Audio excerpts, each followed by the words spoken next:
A paz de Cristo a todos, meus irmãos.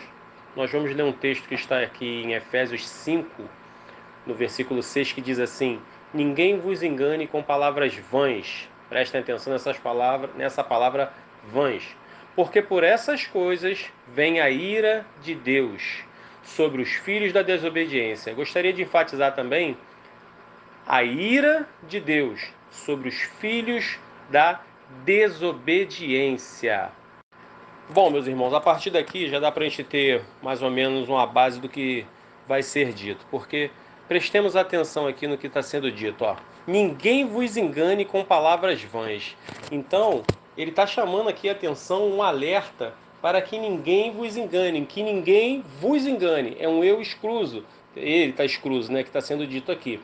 Para que ninguém vos engane com palavras vãs. Então, eu vejo aqui como uma falta gravíssima, tá? É uma falta gravíssima, é um pecado perigosíssimo, a pessoa hoje em dia não ter o conhecimento da palavra de Deus. Porque se ele diz aqui que ninguém vos engane com palavras vãs, então é sinal que você tem que examinar. E hoje, né, eu não me canso de falar sobre isso, porque nós não temos desculpa para não termos o conhecimento da parte de Deus. Não temos desculpa para isso mais, porque nós vivemos a era da informação, a facilidade de pesquisar, mas todo mundo deixa a palavra de Deus em segundo plano. E será que naquele grande dia, né, como diz lá em Provérbios 2, se não me falha a memória, que naquele grande dia, quando vir a sua tormenta, eu me rirei. Ele falar que vai debochar, ele fala que vai debochar. O próprio Deus, por causa de quê? Por falta do conhecimento. Então, não tem como eliminar isso aqui de ser uma falta gravíssima, a falta de conhecimento das Escrituras. Porque muitas pessoas estão sendo enganadas hoje, nesse momento. Foram enganadas ontem, vão ser enganadas hoje e vão continuar sendo enganadas. Isso faz parte até como é que eu vou dizer assim, da apostasia, que a gente vai falar dela aqui um pouquinho também. Então, o que é vãs? Eu fui buscar essa palavra vãs no original, né, no grego, onde ela foi escrita. E a palavra vãs vem do grego kenos, que quer dizer destruído de riqueza espiritual. Gente, olha só que perigoso. Palavras vãs, ou seja, palavras destruídas de riquezas espirituais. Olha o perigo que você está correndo aqui por não conhecer as escrituras. Aí vem a segunda tradução, que também se traduz a palavra kenos, que é a palavra vã, traduz-se de esforços, diligências, ações que não resultam em nada, vãs, infrutíferas, sem efeito e sem propósito. Por que palavras vãs? Porque hoje nós vemos os falsos profetas, esses falsos pastores, a maioria, principalmente os da mídia, e tem uns que não estão na mídia também que fazem a mesma coisa. Eles ensinam pessoas a fazerem coisas aqui, dessa forma, palavras vãs. Ou seja, esforços e diligências e ações que não resultam em nada. Ou seja, você fica perdendo o seu tempo achando que está fazendo alguma coisa para Deus, que está crescendo espiritualmente, quando na verdade não está. É disso que ele está falando aqui. Olha como é que a gente vai buscar no original. Quanta coisa que nos acrescenta. Então, aí diz aqui ainda mais, vãs, infrutífero. Se é infrutífero, não serve para nada. O que Deus fez com aquela figueira lá? Ele colocou, já que não estava dando fruto, colocou a mão e secou. Entendeu? Isso faz alusão a quê? Se você não está dando fruto, para que você serve? E Deus nos vê como árvore, nós precisamos lembrar disso, tá? E você foi feito como árvore, mas uma árvore não para dar sombra, você foi feita para dar fruto. Nós fomos feitos para dar frutos. E esses frutos são vidas e almas apresentadas diante do Senhor. Não podemos questionar isso. Então, vou voltar a falar aqui novamente, como no início do áudio. Falta gravíssima, não conhecimento das Escrituras. Porque não conhecendo as Escrituras, você não tem como praticar. Logo, se você não pratica, você não santifica. Logo, não santificando, o que acontece? Hebreus fala sobre isso. Sem a santificação, que ninguém verá Deus, sem a qual ninguém verá Deus. Então, a santificação é algo primordial para vermos a Deus, para encontrarmos, irmos morarmos com Ele. Nós precisamos da santificação. Mas como que eu vou ser santo? Como que eu vou ter intimidade com Deus se eu Não leio se eu não busco. Se eu não leio e eu não busco, logo eu não posso praticar. Se logo eu não posso praticar porque eu não leio, o que acontece? Eu fico sem a santificação, que no final eu só vou perder meu tempo. A minha obra vai ser infrutífera, sem efeito, sem propósito. É isso que ele está falando aqui. Nós precisamos compreender isso rapidamente para colocarmos em prática, para jogar isso para fora, essa preguiça espiritual. Esse fracasso espiritual precisa sair imediatamente de nossas vidas. Porque hoje nós vemos as igrejas ensinando cada coisa, entendeu? É grupo disso, é grupo daquilo. Não está errado as pessoas se reunirem, fazer um grupo de louvor, um coral, não está errado. Mas nós precisamos entender que o foco é o ensino, o foco é a palavra. Porque o louvor não vai te libertar, o louvor não vai te santificar. Nós devemos louvar a vida. E lembrando que o maior louvor que você pode dar a Deus não é cantando, não. O maior louvor que você dá a Deus é dando as costas para o pecado. É você abandonando aquela prática que te faz te afastar de Deus. Esse é o maior louvor. Principalmente quando não tem ninguém vendo. Porque às vezes você acha alguma coisa na rua que alguém esqueceu. Não é seu? Não bota a mão. É assim que você tem que fazer. A não ser que você possa pegar e devolver. Fora isso, deixe de lado. Entendeu? Porque às vezes eu vejo pessoas, inclusive, eu vi isso, participei não posso nem chamar de meu irmão, porque essa atitude não é filho do mesmo pai que o meu. Porque ele se diz servo de Deus. Ele viu quando caiu R$ 50 do bolso do rapaz, ele pisou em cima. Aí eu fiquei olhando, eu não vou citar o nome dele aqui, que é complicado isso, né? Mas que ele pode até ouvir o áudio, mas ele vai saber essa história, ele vai lembrar. Se ouvir, ele vai lembrar. Porque eu fiquei olhando para ver até onde ia. Aí eu comentei com ele, você não vai entregar não? Aí ele pegou e falou, não, rapaz, é a provisão de Deus para minha vida, que é justamente R$ 50 que eu estou precisando. Eu falei, não faz isso comigo não, pelo amor de Deus. Você ainda envolve Deus nessa tua sujeira. Cara, você faz o seguinte, você vai lá, para não ficar feio para você, deixa só entre eu e você aqui, entrega o dinheiro, fala que caiu, você viu, pegou e vai entregar. Porque se você não falar com ele, eu vou falar que você pisou e não entregou a ele. Porque isso é absurdo demais. Se caso o dinheiro tá ali, você achar, não apareceu o dono, o dinheiro aí é provisão de Deus, é seu. Agora, fora isso, não existe. Você sabe de quem é o dono? É mais do que obrigação sua. Ser um ser humano servo de Cristo, se você é verdadeiramente um servo de Cristo, é devolver esse dinheiro ao dono. É mais do que obrigação. E então vamos dar seguimento aqui ao versículo. Ó. Porque por essas coisas, que coisas? É, como eu falei, essas obras infrutíferas, sem efeito, sem propósito, ações que não resultam em nada, essas coisas, elas vão nos levar aonde? A ira de Deus. Agora, eu fui buscar a palavra ira também no grego, e a palavra ira vem do grego orge, que quer dizer raiva, disposição natural, mau humor. Olha as traduções que cabem à palavra orge. Mau humor. Aí vem caráter. Essa palavra caráter me chamou a atenção, porque Deus é uma pessoa de caráter. Aí vem logo assim, ó, raiva exibida em punição, por isso usado também para punição. Olha só. Então, o caráter de Deus ele é exibido em punição. Por isso, por que o caráter de Deus? É a tradução da ira. Ó. O caráter de Deus é exibido em punição, por isso também para punição. Ou seja, por conta da tua falta de conhecimento, você vai ficar fazendo coisa que não vai chegar a Deus. Você vai ficar fazendo um monte de prática que não louva a Deus, que não engrandece o nome dele, que não alcança a alma, não alcança pessoas para o reino dele verdadeiramente, não liberta ninguém. Ou seja, você está totalmente infrutífero.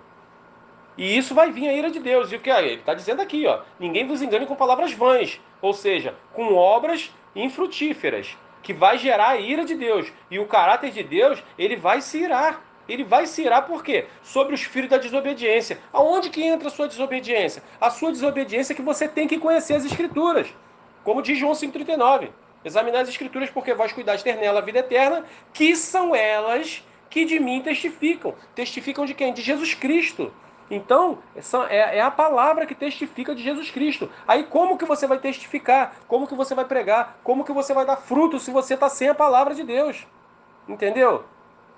Como também está lá em Provérbios, no primeiro capítulo de Salmo, fala que bem-aventurado é o varão que não se assenta na roda dos escarnecedores, não anda segundo o conselho dos ímpios, mas antes tem o seu prazer na lei do Senhor, e nela medita de dia e de noite. Então, olha o conselho que ele está dando. Por que será que tem tanta ênfase assim? Se não me falha a memória também, acho que é Hebreus, se não me falha a memória, acho que é isso mesmo. Hebreu 2:1 fala assim, ó, portanto, examinai diligentemente tudo aquilo que você tem ouvido, como diz lá em,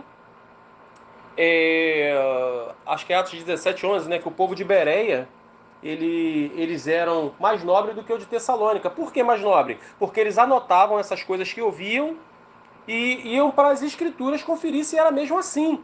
Então, o que vocês deveriam estar fazendo isso com o mínimo, com esse, no mínimo, com o que estão ouvindo aqui de mim? Anotar tudo, ir para as escrituras e confrontar. Porque se for errado o que eu estou te falando, pode excluir imediatamente, pode excluir. Se eu estiver falando besteira aqui, exclua imediatamente. Mas se eu estou falando a verdade, irmão, pode acreditar que você está com problema.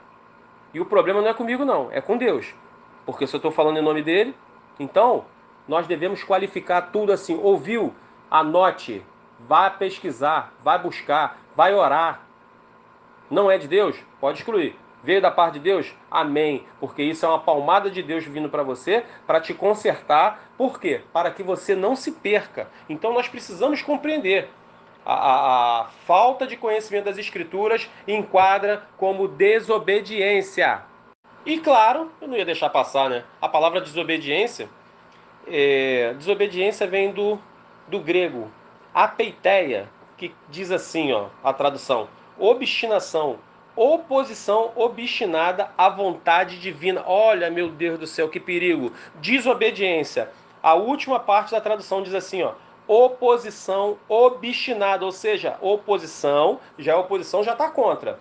Obstinada, ainda é teimosa a vontade divina. A vontade divina é a vontade de quem? De Deus. Por isso vai gerar ira. As palavras vãs geram a ira que acaba chegando à desobediência. Então, meus irmãos, o negócio aqui é sério. Nós vivemos os fins dos tempos. Nós precisamos despertar desse sono. Porque eu vou ler de novo. A desobediência vem do grego apeiteia, que quer dizer obstinação, ou seja, teimosia. Oposição obstinada, ou seja, oposição teimosa à vontade divina. Então, nós estamos teimosos à vontade divina, porque nós devemos orar, não estamos orando, nós devemos conhecer as Escrituras e não estamos fazendo isso por onde? Para que venha o conhecimento. Entendeu? E muita gente ainda pega e fala assim, ó, o povo perece por falta de conhecimento. Gente, nunca abram a boca para falar isso, porque o versículo não diz isso. Aí depois dessa parte diz assim, ó: porque tu rejeitaste o conhecimento, te rejeitarei eu, para que não sejas sacerdote diante de mim. Visto que não esqueceste da lei do teu Deus, também me esquecerei dos teus filhos. Olha aí, acaba que a maldição hereditária ainda vai chegando. E o perigo disso tudo, sabe o que é? Porque a pessoa, quando fala que o povo perece por falta de conhecimento, você fala que o Espírito Santo de Deus está inoperante. Porque 1 João 2,27 diz assim, ó: a unção que do céu recebeste, nela permanece em vós, e não tendes necessidade que ninguém vos ensine. Por quê? Essa unção que nós recebemos do céu foi quando Cristo foi assunto aos céus, ele falou assim, ó: deixe que eu vá, porque se eu não for, não tem como enviar o Consolador. E o Consolador é aquele que ajuda. Ajuda a gente a quem? A conhecer as Escrituras. Provérbios 1,23 fala sobre isso também. Não é? Provérbios 1,23 diz assim, ó: convertei-vos pela minha repreensão. Aí então derramarei abundantemente sobre vós o meu espírito, e vos farei saber as minhas palavras. Ou seja, regra básica para se converter, para conhecer a palavra. Primeiro, se converta. Depois, recebe o espírito. Terceiro, conhecimento da palavra. Então, por isso que eu vejo um monte de crente falando aí: eu leio a Bíblia e não entendo nada. E não vai entender, está faltando o espírito. O mesmo espírito que inspirou para escrever tem que estar em você para revelar. É isso que a gente precisa compreender. Entendeu? O problema começa a ficar cada vez mais sério. Então, quando a pessoa pega e fala o povo perece por falta de conhecimento, já está pecando porque está falando besteira. Porque o Espírito Santo está na terra. Ele está na terra e está querendo ensinar. O que está faltando são pessoas com vontade de aprender, com vontade de buscar a Deus, de se envolver verdadeiramente com Deus. É isso que está faltando no povo.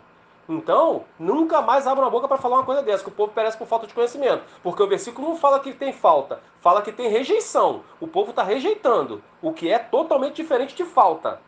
Então, nós precisamos pelo menos ler o versículo todo para não falar besteira. Porque o Espírito Santo está na terra. Então, cuidado, vocês podem até blasfemar contra ele, falando uma besteira, uma atrocidade dessa natureza.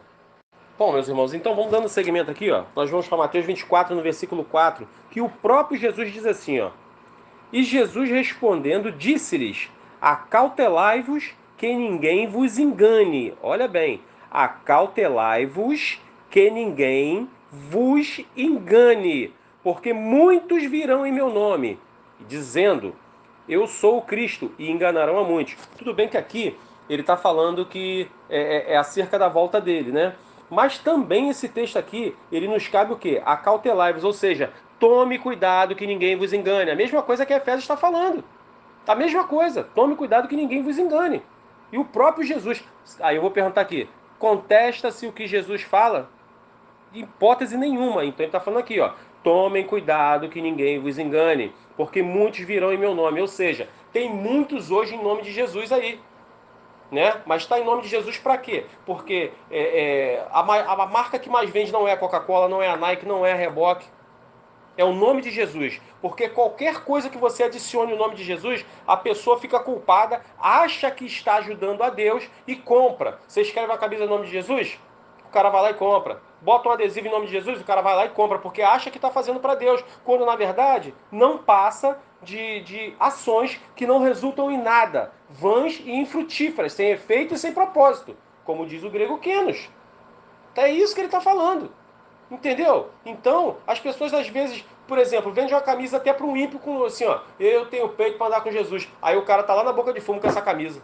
Meu Deus do céu, usando droga ou vendendo, pouco importa. Ah, mas não está evangelizando, gente. Ele só comprou porque, como eu disse, a marca que mais vende é Jesus. Então Jesus está dizendo aqui, ó, em Mateus 24:5, porque muitos virão em meu nome. Então, muitos viram a oportunidade de ganhar dinheiro com o nome de Jesus. Não somente assim, inclusive pregando. Porque a Bíblia, a palavra de Deus, quando ela não é de conhecimento de todos, o que acontece? Ela é uma arma. E uma arma apontada diretamente para os corações. Coração não, para o cérebro, para o psique de cada um. Porque ela entra no psique de cada um e tem o poder de dominar. Aí uma pessoa que está com doutrina de demônio, ensinando doutrina de demônio, ele consegue dominar a massa, como nós vemos nas igrejas da mídia. Entendeu? Aquela massa de manobra que eles fazem, que tu vê que essas igrejas aí elas estão poderosíssimas. Eu poderia citar o nome de muitas aqui, mas eu acho que cada um vai lembrar, né? Cada um vai lembrar de um pouquinho de cada uma delas. E como eu disse, no próprio Mateus 24 ele diz aqui, muitos virão em meu nome. Se muitos virão em meu nome, virão em meu nome, mas enganarão a muitos. Aí isso automaticamente já me remete para 1 Timóteo 4:1. Olha o que diz, cara. O negócio como é que fica sério. Mas o Espírito, 1 Timóteo 4:1, né? Vamos lá. Mas o Espírito, com letra maiúscula, que é o Espírito Santo de Deus que está dizendo aqui, mas o Espírito expressamente diz que, nos últimos tempos, apostatarão alguns da fé, dando ouvido a espírito enganadores e à doutrina de demônios. Olha aí. Então, gente, não faria sentido isso aqui estar na Bíblia se não fosse um prenúncio, se não fosse um vaticínio, se não fosse um ato profético para entendermos que virão alguém pregando doutrina de demônio. A gente precisa compreender isso. Aqui, ó. E pela hipocrisia de homens, no versículo 2, pela hipocrisia, ou seja, falsidade, de homens que falam mentira, tendo cauterizado a sua própria consciência, ou seja, proibindo o casamento, aqui já entra em outro propósito, mas quer dizer, existe a doutrina de demônio, que está aqui vaticinado. Se está aqui é porque está acontecendo. E se você conhece um pouquinho da Bíblia, você vai olhar. Ah, Leandro, você está julgando todo mundo. Não, mas é para isso que a Bíblia serve. E por isso que tem tantos de texto aqui avisando. Inclusive, gente, tem mais textos avisando na Bíblia sobre falsos profetas e para você se apartar dele do que propriamente dito texto sobre salvação. Então, quer dizer, é algo muito sério, porque daí vem a ira de Deus, porque gera desobediência, porque você acaba fazendo o que eles estão mandando você fazer. E a ira de Deus vai vir. Ah, mas Deus é misericordioso. Não, ele é, claro, não posso negar isso, né? Não posso negar, Deus é misericordioso. Mas se você está fazendo errado e o edito dele está aqui para você se consertar e você não está buscando isso, gente, a ira vai cair. Não tem ideia, naquele grande dia. Ó, eu particularmente vejo de que forma? Deus não vai jogar ninguém lá no lago de fogo. Porque as pessoas vão cair sozinhas lá. Porque você não fez por onde sair da trajetória que te joga nesse lago de fogo. É você que está conduzindo. Entendeu? É você que está no timão. É você que está no volante. E se não mudar a direção, vai cair lá. Deus não vai jogar, você vai cair sozinho. Tá claro aqui, ó. Existe a doutrina de demônio, gente. Está escrito.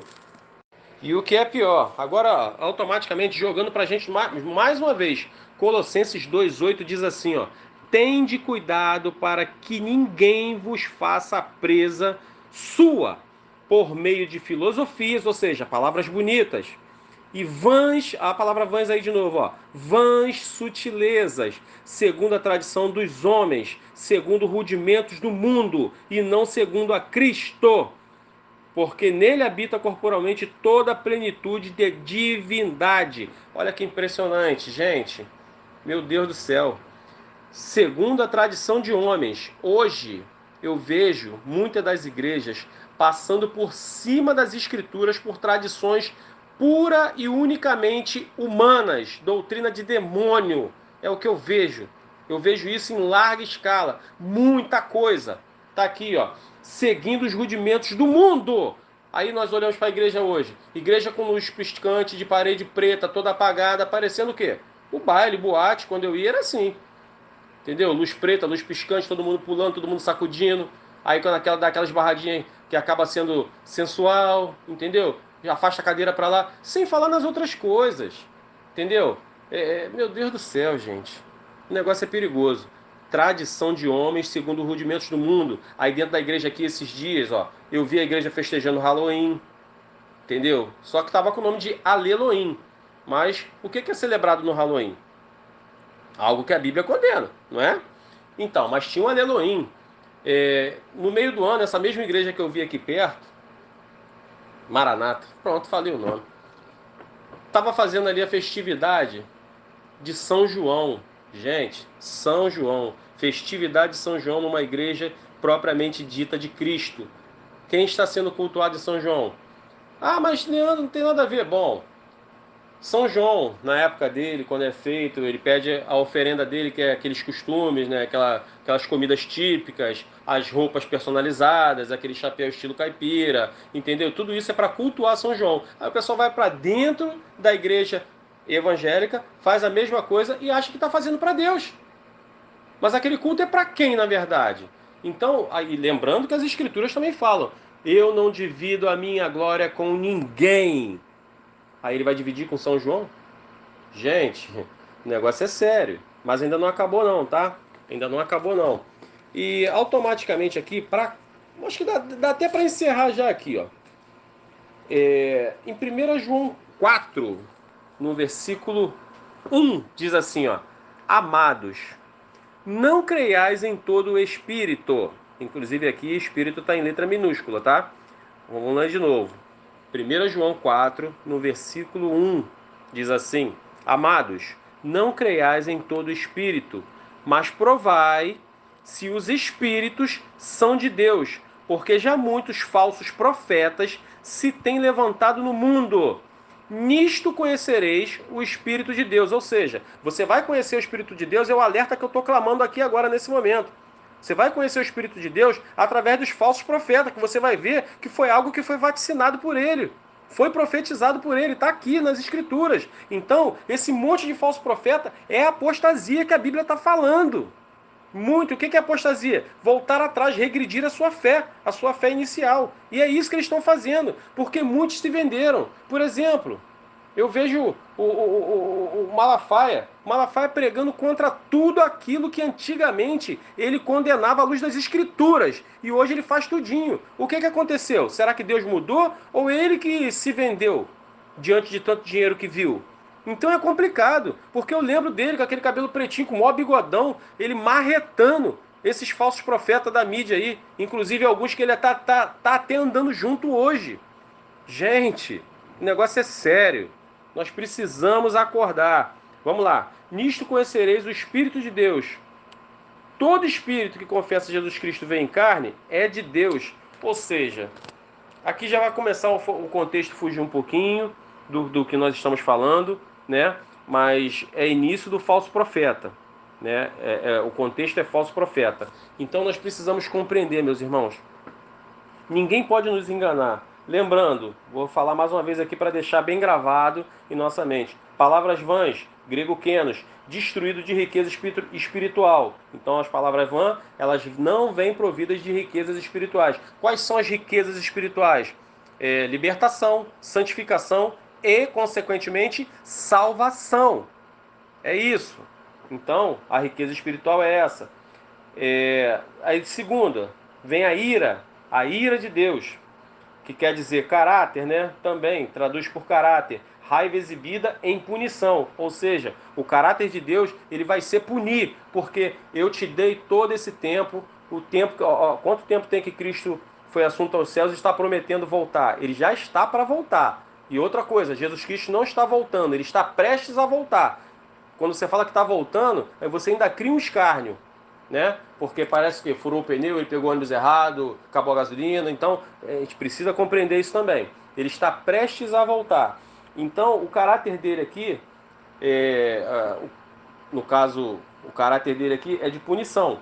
E por que isso? Eu te dei um tempo para você estudar. Você teve a vida inteira para estudar. Você teve a vida inteira para me buscar. E ainda assim você não o fez. Então, por isso, eu vou ter que aplicar minha ira sobre você. Então, a palavra ira, ela é perigosíssima. E logo depois vem a desobediência. Porque você não fez o que ele mandou e conhecer. Por exemplo, ó, Deus colocou os judeus para nos ensinarmos, não que a gente deva judaizar, mas nós precisamos compreender que os judeus veio o povo modelo que era para a gente entender. E como é que o judeu é com as escrituras? Judeus não é somente, que nem aqui. Aqui só o pastor conhece, o restante de fora quase ninguém conhece nada. O povo do banco quase não conhece nada. Judeus, todos eles conhecem as escrituras, sem exceção.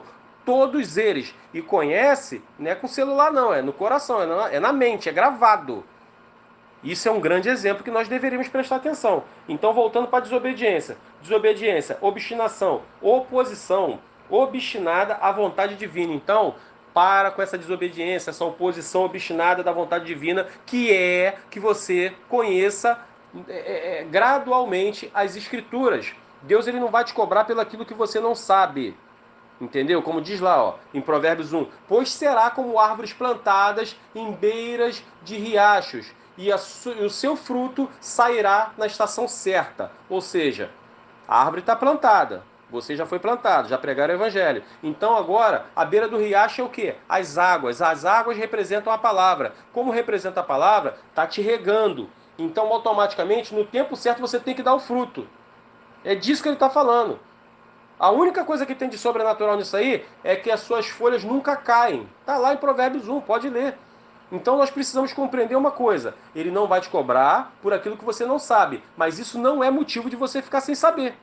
Entendeu? Você vai conhecendo, andemos e prosseguimos em conhecer no Senhor, para que você possa dar o seu fruto. Porque naquele grande dia ele vai falar, o que você vai apresentar diante de mim? Olha a figueira seca lá, lembrou que a figueira seca não tinha fruto? Se ela não tem fruto, ela não serve para nada. Bota a mão e bota para secar. E a árvore seca, o que ela é feita? Lançada no fogo. As trevas exteriores. O que é o fogo? Não preciso lembrar, né? Então, meus irmãos, que essa cegueira espiritual ela venha cair por terra hoje, em nome de Jesus, e que tenhamos mais pessoas pregando o verdadeiro evangelho nós também, né? Que todos nós precisamos ouvir. Mais pessoas pregando esse verdadeiro evangelho, para que acorde o povo desse pesado sono que estamos vivendo. Amém, meus irmãos? Que o Senhor nos abençoe em nome de Jesus.